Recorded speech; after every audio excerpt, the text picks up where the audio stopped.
Welcome to Idiom Proof again. As always, we've got Brendan Ojala. Hello.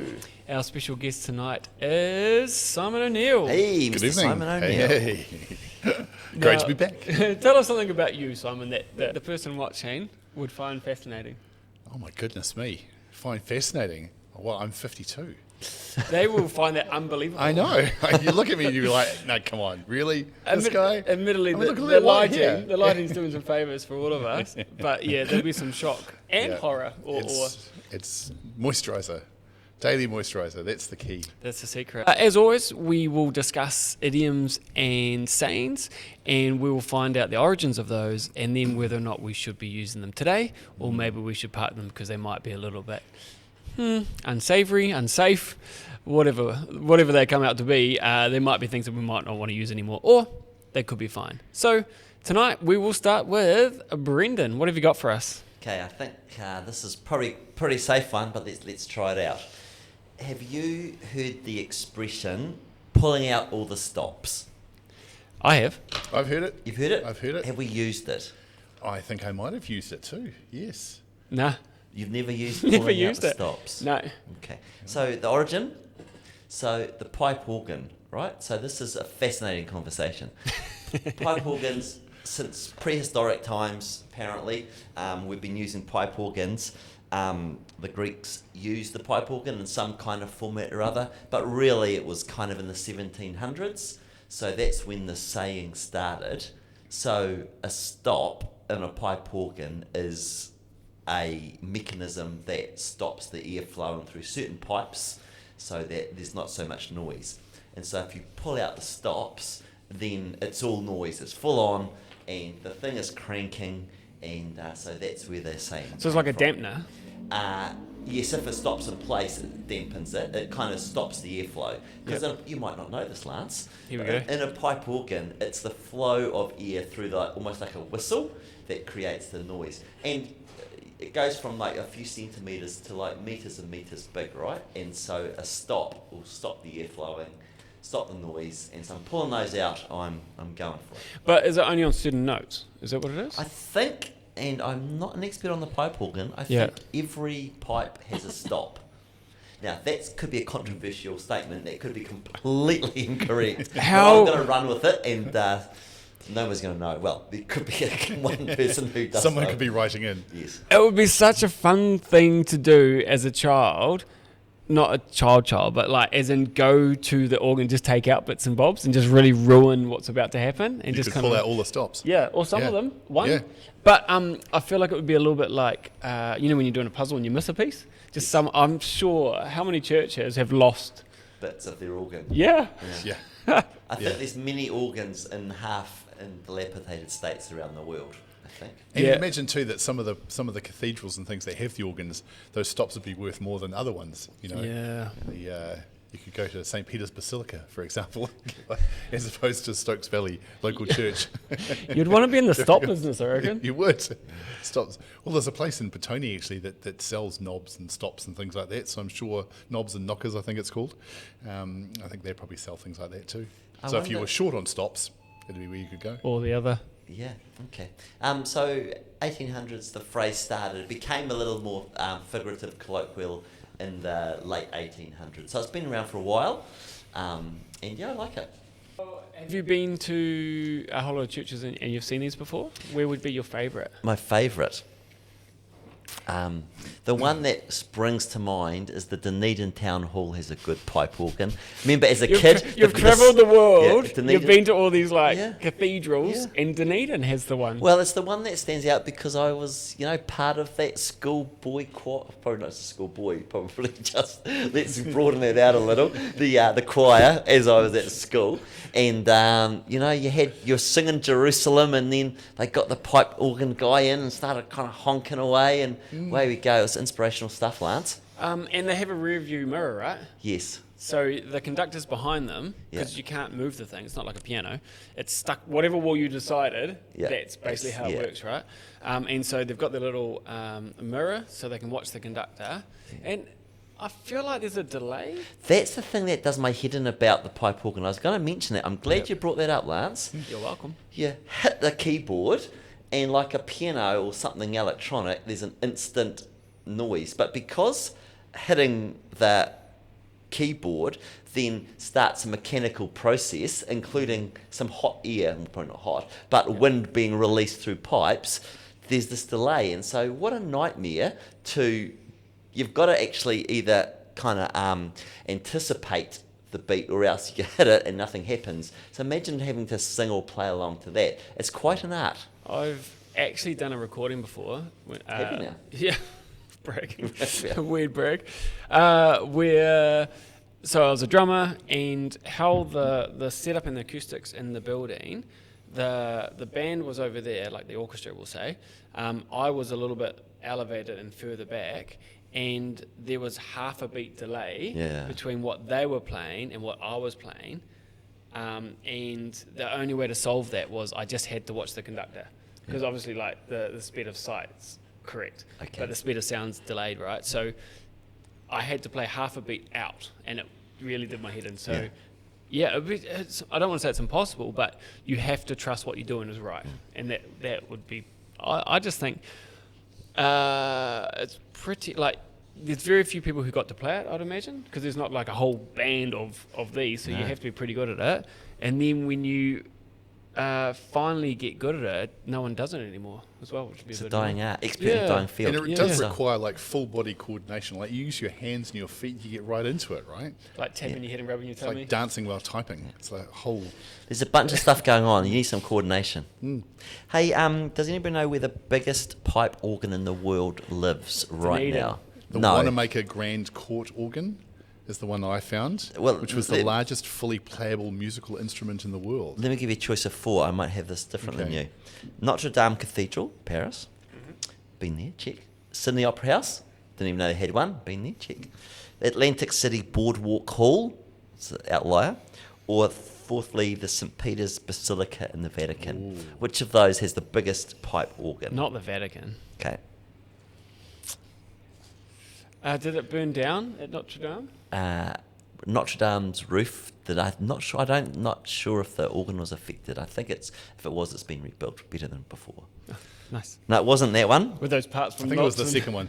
It was the Atlantic City Boardwalk Hall. I read 33,000 pipes in this puppy. So my understanding, you've got a different fact there. That is bigger than that. Is the bigger. I got the largest operating pipe organ was the Wanamaker Grand Court organ in Philadelphia. Okay. There's 28,750 pipes, 464 ranks, and weighs 287 tons. It spans 7 stories and was moved in 13 freight cars from St. Louis to Philadelphia in 1909 and was first played when King George V was crowned in 1911. It's a good fact. Well, I've got 5,000 pipes on you, but you've got more stats, so we'll give that to you. Your outdoor Boston one definitely wins the race that time. What I had never really realised, even though I've seen the pictures, so I've seen the Phantom of the Opera, where he's playing the keyboard and he's got the keys up here and the keys down here. But a keyboard only has X number of keys, right? Because you've only got X number of notes. I've never really put 2 and 2 together that they've got... Why do they have so many notes? Don't know. That's a good question.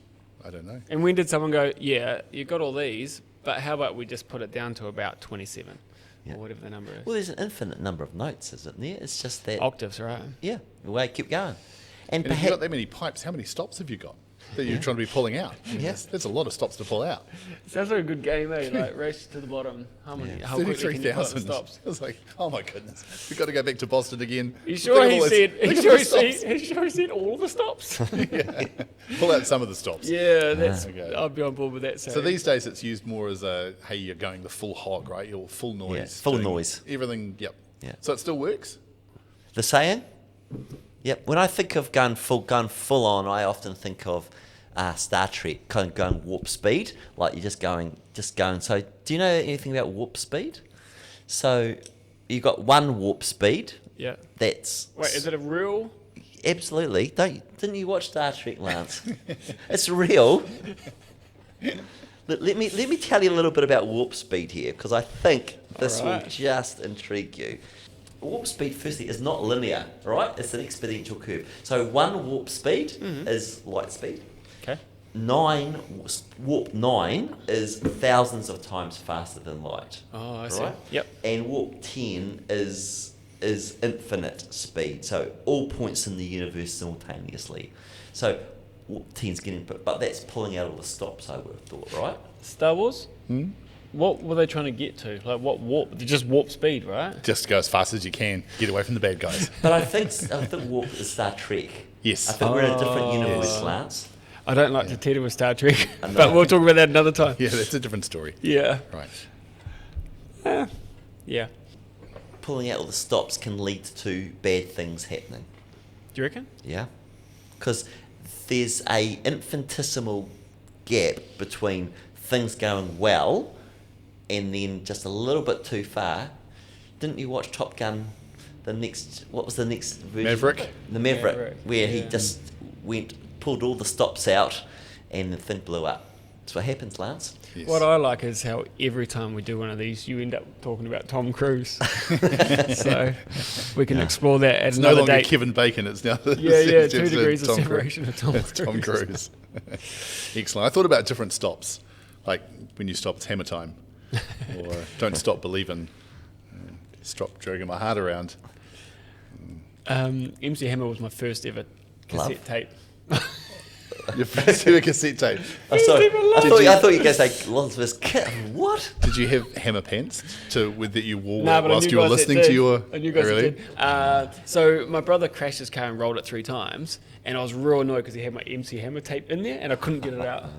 So he's fine. Man, you had to have some swagger to wear those MC Hammer pants. He had to have something. Yeah. Yeah. Had to have some excess Yeah. baggage. He was a guy they said blew $100 million in a year. He had 80 or 100 people in his entourage. So they were wondering, well, that's where all the money goes, I guess. But Man. Anything further on this matter? what else did I From find either in or? there? I did. Well, I thought that I'd found the biggest, No. but it was just not the biggest. I stopped I there. found a pipe so big that one of the Wanamaker, which is the brand, one of their organ pipes is made of Oregon sugar pine. It's over 32 feet long and 3 inches thick, and they actually once put a Shetland pony inside it for a photo opportunity. So- I'd love to see them go flying though.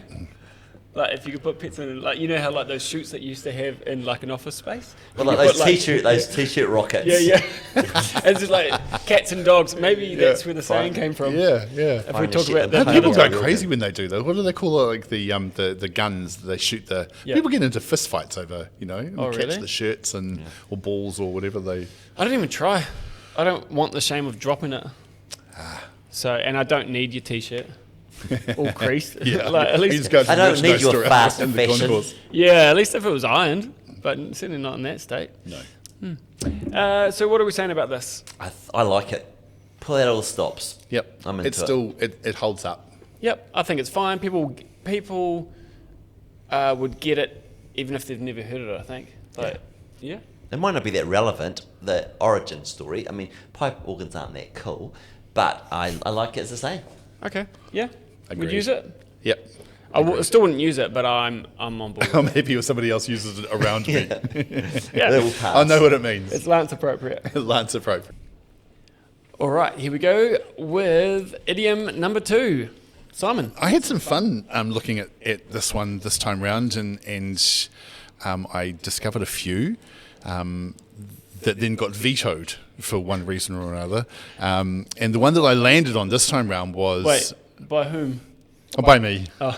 Yes, I gave it the. Self-vetoing. I gave it a self-vetoing. Can you self-veto? I gave it a. Is Where's this Simon? Lance appropriate? Oh. And so That's going to help. it's That's probably not what you want to be doing. self-vetoing. The cat's pajamas. The cat's pajamas. There's something as the cat's pajamas. Have you heard this before? Yep. Yes, I have heard it before. You have heard it before? Have you used it? I just think it's a little. I'm not sure I would. It's a little clunky, perhaps. Have you used it? It's a bit old school. I don't think I have used it. I know of it, and I'm sure I've heard it being used, but Would you have heard it from other family members? It's the cat's pajamas. maybe grandparents, right? So it goes back to the 1920s and during the jazz age in the United States.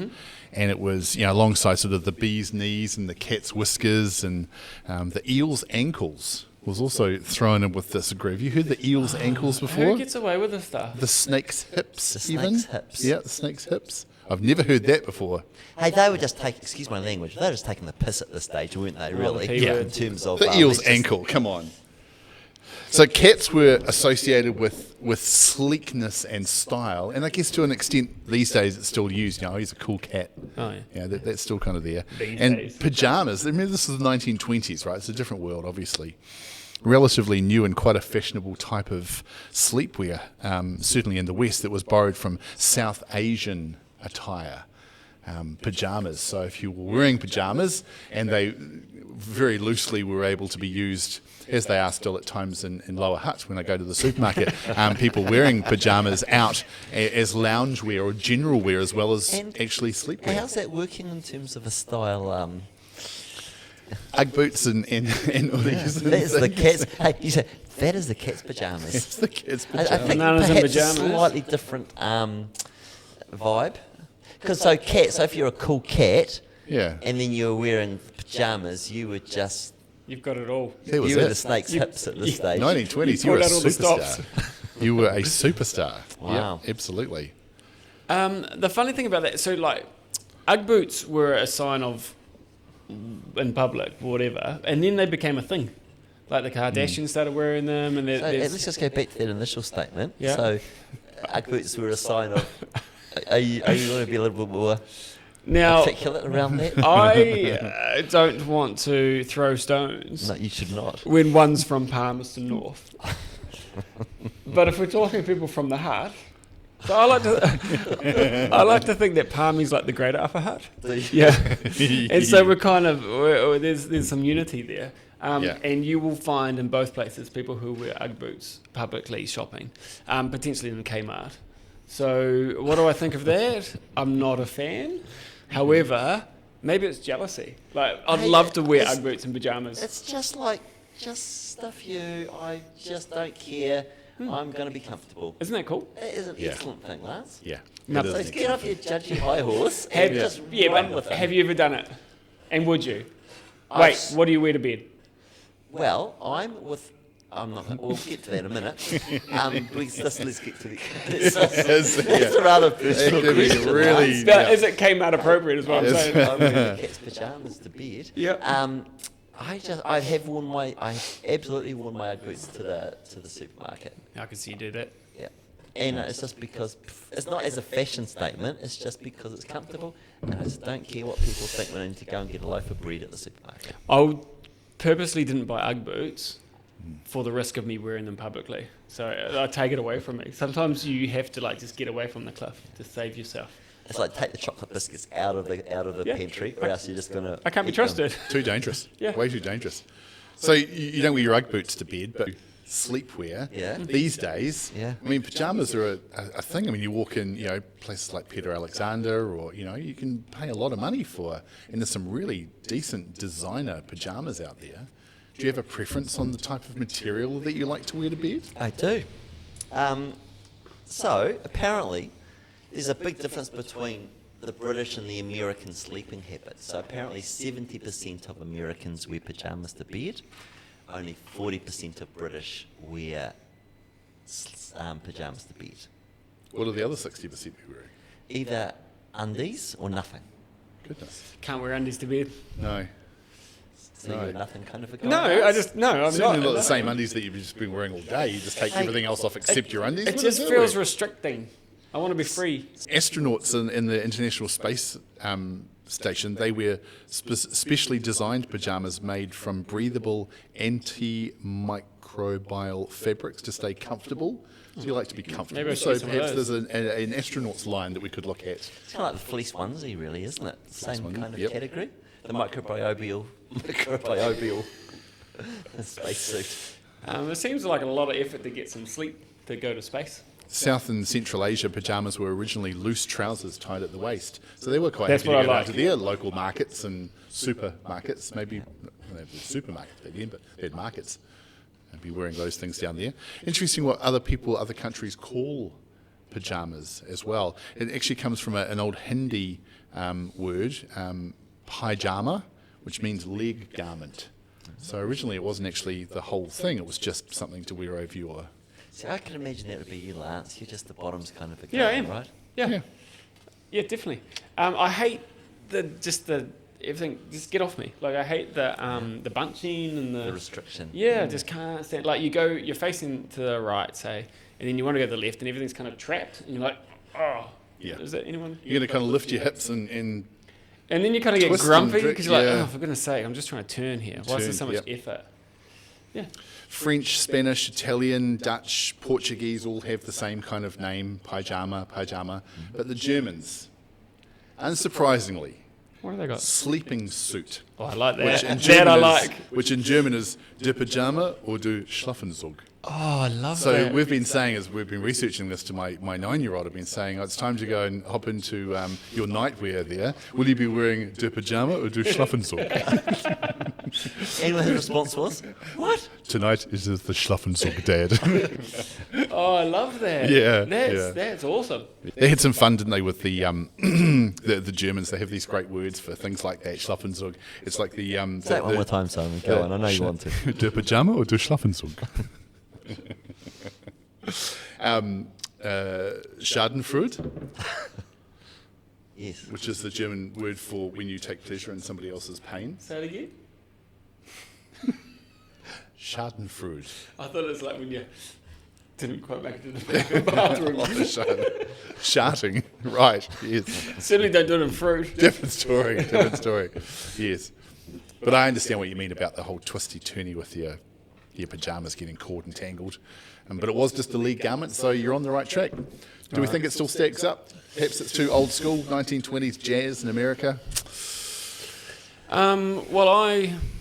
Is it still good for the 21st century? I don't think I'd use it, but where I went was more on the cats route. And yes. in particular in dating apps. You know how these dating apps, like in New Zealand, we're renowned apparently for having guys holding massive fish, like in all the dating app photos. Show me how long your fish is. Yeah, that kind of thing. Right. But also, there's been a survey around what women think if guys in their the photos for the dating apps have cats with them. Ooh. Are we into that or not? Okay. Well, no one likes it, so don't. Does it matter the type of cat that you have? Let me Well, tell okay, you. as compared to a tiger, as compared to Oh, a tabby. a white tiger. Yeah. But I mean, if you had a sphinx, you know, the cats with no hair, like Mr. Bigglesworth from they're Austin horrific. Powers, maybe that would be a different... I mean, that's going to paint a picture for a lady looking on Bumble or something. Let me tell you what it shows and what the research shows. Okay. Men with cats are seen as less masculine, more neurotic, less extroverted, less dateable overall. So basically, based on them having a cat, casual dating interest fell from 38% to 33%. Seeing them as a serious relationship interest dropped from 37 to 33. Disinterest rose from 9% to 14% when a cat was present. They also gave some tips if you were going to use a pet. Please, I'd like to hear some tips about using cats in my dating app. Okay, here's some do's, right? Yep. Do show interactions, photos of you playing, cuddling, or walking your pet. People like that. If you're going to do it, let's do that. Can you high-five your pet? You high-five your cat? That's It kind of does. cool. Yep, that would be part of that, I would say. Use natural light and candid moments. So that's good. Do make it about you. It's not just about the cat. There's more. Do highlight personality. Do be honest. Don't literally catfish. So don't pretend that the pet's yours or that you're really loving it because you'll get found out, basically. So if you must do it, like you it also says don't overdo it. Avoid using multiple pet photos. Like don't do too many. If you're going to do one, fine. No, it's not fine. Don't do any. But Yeah, you even should. If you're going to, Don't make them all. Don't use staged or awkward poses. And also, don't forget, don't neglect your appearance. Don't worry about Prettying up the cat Yeah. too much. Oh my goodness. sprucing it up, and then you're like disheveled. So yeah, there's some really good, helpful things. I think if you had a pick of cats too, if you weren't going to choose a Sphinx, there's the most expensive cat is one of the most expensive cats I found was the Ashera cat. It's one of the rarest and most exotic domestic cat breeds on the planet, right? And it's a hybrid of the African serval, which is like an Asian leopard cat. It can grow to 4 to 5 feet long. I don't know if you've seen a Mancoon cat before, but that is huge. 4 to 5 feet. It's a small child. I would get into that. That'd be cool. Up to $125,000 I'm out. per cat. Yeah, go on with that. Yeah. I So feel like a child would be cheaper. indeed. Anything further on this? I've got nothing on cats, but I do like it. I like the 1920s cool cat kind of vibe about the saying. I think it's okay to use. I think some people might just look at you a little bit, that's an interesting saying, but I think you should pull it out every now and then. That's the only way I'd use it if I knew people would do that. I'd say it and get people to go, and then just carry on with your day. I think you'd have the same response if you said, "De pajama or de Schlafenzoek?" All right, the final idiom or saying today is from me, and that is fill your boots. Fill your boots. Fill your boots. You heard of it? Still use it Yeah. to this day. Yeah, same. I use this one quite a lot, Fill actually. your boots. Yeah. Yeah. In what context do you often use it? Basically, When you as, can fit it in. as intended. As intended, right. Okay. So if someone wanted something from the fridge, I'd be like, yeah, sure, fill your boots. So you literally use this Actually, regularly? now I say it. I don't think I've ever said it. As compared to saying it all the time. Something so weird out of your mouth. So where's it from? So Where does it come from? What's the All right. context? So there's a few theories of where it's come from. So naval origins, which seems to be a thing. Like there's so many things that come from the Navy, or they believe they come from the Navy, or what have you. I don't know if they're scapegoated. Like if it's like, hey, well, let's just. There's just all that Navy humour. Yeah, it's got a little off colour. Surely it's those guys. Always up to things like this. And so the idea or the theory, one of the theories is that the sailors used to use something called a leather tankard, which they called boots, to drink rum, basically. So when it was available, fill your tankards, so fill your boots, meaning drink as much as you like. Other theories of where it's come from is military looting. So another theory is soldiers after victorious battle will fill their boots because they didn't have any bags. So fill it with literally spoils. filled their boots. They're big floppy boots Yep. that they stuff full of things. Yeah. Okay. And I'm picturing like cat and boots, like from the movie. Puss in Boots. Yeah, that's the one. Yeah, it seems to be along the sailors and military, and basically you're either plundering, and that's the only place you can kind of store things, or you're drinking out of it, basically. So, and like the first boot wasn't actually a boot, so it's just what they called it. Okay, the tank card. Yeah. I found some military stuff too. During World War I, British soldiers were issued hard biscuits and tinned meat, which not exactly gourmet, but the phrase "fill your boots" was sort of sarcastically used when rations were poor but still plentiful. And there's a story of soldiers using their boots to cook stew over a fire, lining them with metal first. Not recommended, but desperate. So hang on, back to that one. So you got your boot and you stuff it full of stew. Yes. Well, yes. And they're using their boots to cook stew over a fire, so lining them with metal first, I guess, and putting them over the fire to then that's cook the your thing. stew from there. Wait, Sweet the stew is going in the boots? In the boots. Okay, it's kind of like a yardie, but with stew. Just tip it down your throat. Which I'd probably prefer. What, the yardie or the With stew in the boots? No, yardie full of stew. Okay. Have you guys heard of a shoey? Yes. Where basically you put beer in a shoe and you drink it, right? Okay. Your own shoe. Okay. There's a UFC fighter. Oh, it's your own shoe. I thought Yeah. if, like, if you lose a bet, you had to drink out of somebody else's Sometimes shoe. it's that. It depends on who you're hanging out with. Right, And okay. basically, it's whoever's got the mankiest feet. Oh. It's their shoe. Oh, okay. So I don't know. Can you is that a way of catching an athlete's foot in your mouth? Is that where foot and mouth comes from? There's got to be a fungal transfer going on there somewhere, It's doesn't not there? ideal. So there's a guy called Tuivasa who, after he won a fight or wins fights in the UFC, Australian dude, he'll do a shoey. So it's his, but he's done it with people in the crowds, like people he doesn't even know. He's been banned from doing it, but he still seems to do it. So there's no kind of stopping him. But that's disgusting. how much money? Okay, we seem pretty clean, Okay, thank you. right? Appearances, indeed. Feet wise, Yeah. first of all, if we had to, whose shoes are we choosing? I think, given the amount of times you clean your teeth each day, Lance, I'm probably picking you, mate. Thank you. Also, yours are more boots, so you'll put too much in there, so Yes. I'm not a fan of that. How much would you need to be paid to do a shoey out of my shoes? All the money.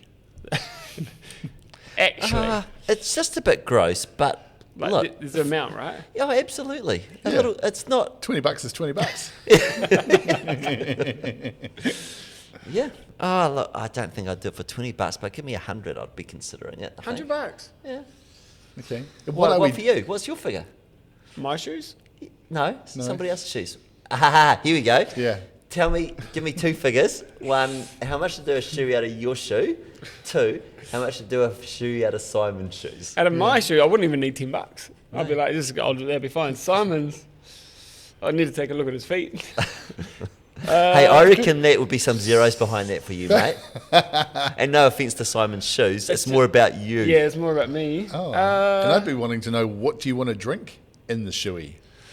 Something that's quite, maybe coffee, because it will take away the stench. Okay. Not that I don't know if that's Yeah, they don't smell. Maybe, can I drink, what's the hand sanitizer? Maybe that would be the way. Hilarious. Yeah, I don't know. It could be 1,000. Oh, maybe. $1,000. $1,000 would you do it? Yeah, I'll do it for that. I'm just trying to work out would I do it for any less than that. Right. Maybe 500. We play a similar game when we're going for a really big long run, right? Yeah. And so you've run for, say, 5 or 6 hours, and just with a kilometre to go, you say to the person, and by this stage you're stuffed, right? You've had it. You say, right, how much would I have to pay you to turn around and go right back to the start? And it's amazing. Some people are hundreds, some people are tens of thousands, some people are hundreds of, because you're broken, right? Because you've been in for a huge day and you're almost there. How much money would I have to give you to turn around and go right back to the start? I don't know I could do that. Hey, pop Yeah. quiz. Which would you use in terms of? So we've decided that fill your boots is around. Go for it. Have what you want. It's all with a slight hint of sarcasm in there, a little bit, Yeah. maybe. Yeah. Which is your favourite expression? Fill your boots. Knock yourself out. Have at it. Help yourself. Go to town. All similar. Which are we using? Go to town. Go Yeah, to probably town. go to town. Go to town. Yeah. Same It's the same idea. same idea. Yeah, but I feel comfortable with it. Or knock yourself out. I'd use knock yourself out. Yeah. I don't think I'd use have at it. How hard do you reckon it would be to actually do that? What? Knock yourself out. I don't know. Have you Like, tried? do you think, so back to the shoe thing. Yeah. How much? Depends what you were drinking. How If it was much? tequila out of your shoe, that might knock you out. How much would you have to be paid to try and knock yourself out? Oh. Oh my That's goodness. just like a It's kind stupid of dark, bro. Like, here's a table. I'm just going to smack my head against it, kind of. Oh, I was thinking more punch yourself. Could that, Yeah. that would be funny to watch. You couldn't punch yourself out, could you? Nah, because it's like trying to give yourself a fright. I think you'd know. So people that get knocked out, generally it's a shot they don't see. Right. And I'm pretty sure you'd be aware if totally. you're punching yourself. One on the side. Yeah. King hit yourself. Okay. Didn't see it coming. Yeah, it's pretty unlikely to get the result you want. Yeah. Hey, my favourite boot story from the last month was, I'm not sure if you heard this on the news, there was a West Coast dairy farmer who was on his quad bike, had his gummies on, and he was out herding the cows, and he got hit by lightning, and he was telling the story on radio, and it kind of knocked me out a bit, and I kind of woke up and had a bit of a headache, and he only knew he had been hit by lightning because he had this massive hole in his gumboot. Oh, really? And the lightning had hit him in the head, gone through him. He couldn't see, so for 5 or 10 minutes just had this bright white light, and then gradually his sight came back, and he had this huge hole in his shoe, in his gummy, where the lightning had come out. So that was my favourite boot story of the month. It was actually literally last month in Westport. Matadors. Yeah. So one of the origins is around fill your boots is basically they get gouged the horn of the beast. Goes into your legs and and goes stuff. into your boots. So fill your boots. Oh, with blood. Yeah, It was one of the, just. I mean, it's a step from what you've said, but it's kind of like the same kind of space. And because it's quite a horrific sport, they've a few little rituals and a few things that they don't like, just so that doesn't happen. One is they have a phobia of yellow, so a matador won't wear yellow Because? because they think they just don't like it. They just avoid it. There's no real rhyme or reason on how it started. They also, how they step into the ring, one will start, like some of them will I always have to step in with my right foot. There's I have to step in with left. Superstitions going on there. Yeah, something I have to jump in. Touching the wood is one, so there must be as you go in, just kind of, they always do that, or kiss the wooden barrier. I do that with airplanes. What? Whenever I Kiss get in the the airplane, airplane, whenever I kiss it, that would be. There's some well, guy I did once, and I had to change things. Yeah, It was not allowed. That's how you get those little airplanes. Airplane, you go through on the bridge and you step across, mind the gap. There, I was just touch and Do you? put my hand on the airplane and go, Yeah. And I figured I've done it every time. Now I'm conscious of doing it, and I feel if I don't do it, I'll be like, oh no, You're going to crash. the one clearly. time, That's why I never do superstitions or for sport or anything like that. I've made sure I've never done the same kind of thing, so I don't. It's like lotto. You know how you have your numbers? Yeah. I can't do that because if I started, every week I'd have to do the same numbers for the Yeah. fear of they'll pop up. So if I ever did lotto, it would be just Random randoms. Yeah, selection. I just could not. I couldn't do it. Just in case. It would do my head in, Yeah. actually. So it seems to me that there's been a real lack of bags. What, in this conversation? Well, no, because these guys are having to fill their boots with things. Oh, right. As in, so loot-wise, Yes. they're Yeah. why don't you have a bag? So where is Yeah. the man purse? Yeah, right? Yeah. And Yeah. let me tell you. Okay. So, types of bags for women, there seem to be about 41 distinct types for women, including clutch, tote, straw bag, cosmetic bag, phone bag, string bag. So there's there. Guys, we only have 20 to 25. One's a backpack. So my question... Which is a little unisex, I would have thought. My question is, yeah, true. My question is, if you were a bag, what kind of bag would you be? Oof. Do I need to say some? What would? Yeah, give us something to choose from. Yeah. Can we have Okay. a multi-choice of what types of bags we could be? Okay. We're going to go backpack, briefcase, duffel bag, What about a cross-body satchel? bag. Can I be a satchel? You can be a fanny pack. Ooh. Yep. A barrel bag, a waist bag. Isn't that a bin? Yeah, a boogie board bag. A surf Oh, bag. Amazing what you As put in compared there to a these body days. bag. A body bag. Yeah, never. A body bag. Doctor's bag, saddle bag, bracelet bag. These sound made up. Yeah. Box bag, Or shoulder saddle bag. bag. So you're talking about one of the ones that there's sort of two bags with the big leather, the flap over the top, and you can hang it over the horse. It's got sort of two. They have Oh, them yeah. on big motorcycles too, Yeah. right? The big Harley Davidsons and things. There, Or the kind of like the a pannier tassels. on a push Yeah, bike. Yeah, I like that. okay. Yeah. I wonder if boots have got smaller over time, because you talk about the Puss in Boots boots, and I picture this kind of the shoe, and then it kind of comes out with laces left undone, so you can sort of drop things in there, right? So smugglers and things used to drop coins and all sorts of bits and pieces in there. But do you have a preference on the type of shoe? I mean, I like wearing boots, Doc Martens and sneakers and things. Who wears the big, the 18 lace type, you just don't see those anymore. Every now and then you catch a glimpse of some, like over winter. So women wear it. Oh, you mean for guys? Or Well, Lower Hutt, New World. Yeah. those Ugg boots got huge. Oh, there's less. Maybe it's the cost of leather. I don't know. But it's also an lots of cultures, you're not wearing your shoes inside, so the hassle of Yeah. unlacing 18 laces, True. as compared to just slip off those Ugg boots, you're just not committing, I learned a while ago that high heels were for men originally. were they? Yeah, so in the riding boots, so it helped with the stirrups. No, not Yeah, stirrups. keep your feet in. stirrups. Keep your Yeah. feet in, so stop you from slipping forwards. Okay. So and it was kind of a status thing as well. So if you had boots like that and heels, Right. then you're a horse guy. And the I'm not quite Was sure. it longer the stiletto, maybe? Was it a status Yeah. kind of? Okay. But To it a wouldn't have point. needed to be a stiletto, would it? It would have just been a No, you want larger. Yeah, just a larger heel. I think. Okay. Yeah. Yeah. Have you ever tried to wear a stiletto before? Yeah. hobbling around like a baby giraffe. It's difficult It is difficult. because my feet are quite large, so that's a problem. Always haunts me too. You remember that movie and she stabbed him in the eye with the stiletto.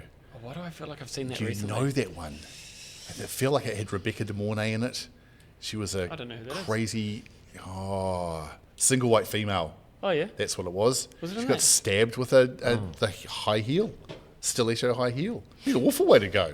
Speaking of quotes that I don't use but I like, Here we go. single white female is something I say a lot when someone's dressed the same as someone else. I Right. was like, because that's part of the. Have you seen it? I have not. Part of the movie is basically there's this lady who turns up in an apartment, and then there's a lady next door who's a little.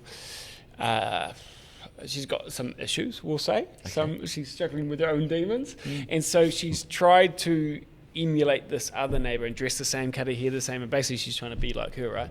And so when someone dresses the same, I'm like, no, it's Single very white similar. female. Yeah, I'll say that a lot, Okay. but it hasn't really caught on. No. But I'll say it. Yeah, I like it. Cool. Anything else on this one? Fill your boots. It holds up. Yeah, I like it. I like it because it's kind of a little bit like, it does have that little bit of sarcasm about it. So it's like, just go to town, fill your boots. Yeah. But it is a little superior in terms of its tone. So maybe I shouldn't like that, but it just is. You're giving permission. As in, you're lucky Yeah. that you're allowed to. Yeah. I've allowed you to do Yes, this. yes. So there is a superiority around when you say that, I think, which... Do you have to say it with that tone, Brendan, or is it just the way you deliver it? That's how I... Are there- you know me, Lance. That's how you deliver everything. That's the kind of guy I am, you know? Yeah. I like it. You'd use it? I'll use it. Have you used it? Yes, I think I can't remember a specific occasion, but I'm pretty sure I have. Simon? I have. I remember living in offshore and hearing it with an accent. Fill your boots, man. The Irish use that quite a lot. So I think it's been some time since I've heard it. I don't think I've used it much. I might have used it sarcastically once in a while, but I'm going to use it more now that it's come back up. Yeah. I'm back in. I'm All right. loving it. Tomorrow's the day. Aye. All right. That's us tonight. Thanks for watching, listening, and thank you, Simon, for coming along. I filled my boots. That was great. Thank you. You've been the cat's pajamas, Simon. Hey! What was the other saying? Yeah. It probably doesn't hold up. Yeah. What did you Pulling say? out all the stops. Yeah. That's Yeah, what you did tonight. There we go. All There of we them. go. Yes. We've used all three sayings in our wrap-up, so we're loving that. Fantastic. All right. Until we meet again. Auf Wiedersehen.